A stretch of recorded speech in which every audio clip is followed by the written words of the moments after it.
Father Seraphim Aldea is a priest monk living on the island of Mull in the Scottish islands of the Hebrides.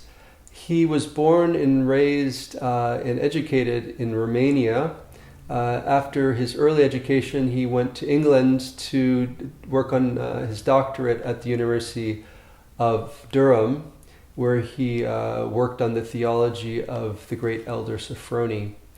Father Seraphim is currently in Scotland establishing the first Orthodox monastery in Scotland in over 1,000 years, and he could use our help. There are links below this video to his website where you can find out how you can help him. He also conducts pilgrimages every summer to Orthodox sites in Scotland, so if you're interested in that, you can find links there too. Father Seraphim also podcasts on Ancient Faith Radio at Through a Monk's Eyes, which is a podcast I've come to enjoy a great deal. So I hope you'll enjoy this episode from my interview with Hieromonk Seraphim.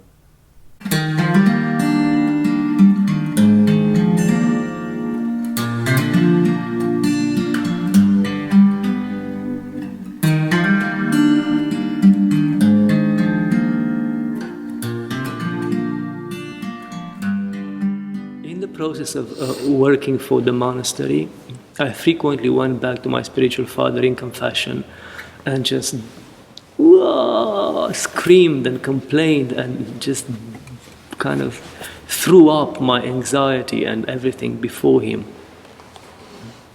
And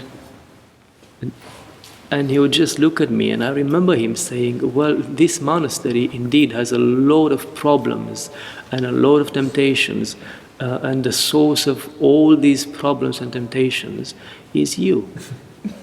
Which was not very helpful. That very moment, I wanted to just strangle him.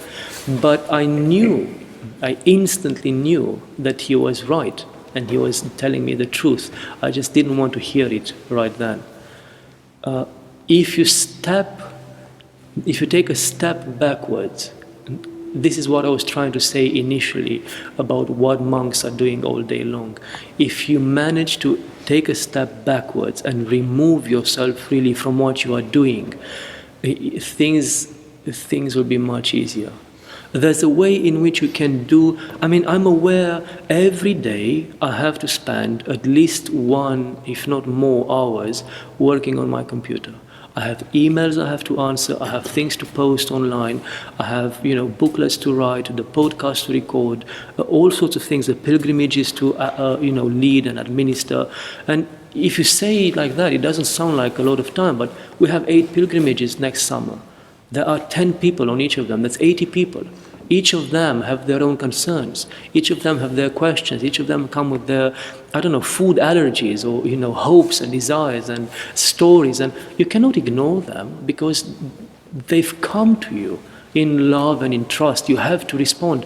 What I've learned is that if I do my work every single day for an hour or 2 hours and I do not allow it to kind of consume me, it doesn't. And the work gets done, and I do not get crushed by it. There's a way in which you can be present in a place doing your work, while actually not being present in that place doing that work. And it's just, again, trial and error. You will get there for a few minutes, and then you're going to be back frustrated at your desk, but in time you can do it increasingly. On the one hand, there are a lot of things that are not necessary in our lives, and I imagine even more so in the lives of people in the world. They're just not necessary. They may be better. It made me think about it this morning when I asked you about the water, remember? It has this beautiful, no doubt, very good water filter. And when I see a water filter, what that means to me is, so the water at the tap is not good. And he said, no, it's good, but this is better. Okay, but do I really need the better? Maybe in the water you do, I don't know. But this attitude to life itself, this is good enough, but I want it better. That's not the question if better is available. The question is, do I need better? Because better will always come with more responsibilities, more things to do, more worries, more, the need of more money and so on. Again, going back to Athos, there's a famous story about Saint Paisius. I found it out when I went there, and I was having lunch with the two monks in the Kelia that I go to. And, well, they're not very clean, let's put it that way. Hygiene is not on the top priorities. And I did suggest that maybe, as a way to show my appreciation and as a way to make my lunches a bit more comfortable, I could maybe kind of kill those spiders and get those webs out of the way so I can see you. And they said, no, because Saint Paisius said, those spider webs are the ornaments of my cell. They basically don't do anything until they need to. If the cell is falling down, it's okay, it hasn't yet fallen down. I will worry about it once it's fallen down. If it is in the process of falling down, who knows, maybe I'll die before the cell falls down. There's just a different approach to life. There's no idea that, everything is fine, but it could be warmer, or the water could be better, or the carpets could be better, or the icons could be more beautiful, or it's just irrelevant. You take what you need for your salvation and you work with it and you focus on your salvation. If the window is broken or if the roof is falling down, okay, then it's time to kind of take a break and work to repair the cell. But otherwise, why? It's our choice. So there are two things there. You don't need all the things that you think you do. And on the other hand, even those things that you do need, you can get them done in a way that doesn't really involve you in a deep way.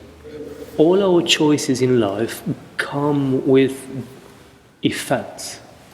Again, it's not as if God laid an egg. The egg fell in a monastery, the egg broke, and I came out of the egg in a monastery. I put myself in a monastery. And it's the same with people who are married. It's not like all of a sudden you woke up and you were married. There's a process involved there. We all make our choices. And that's why I said in the beginning, it's extremely important to always be honest, at least before your own heart, about which way your life is supposed to go.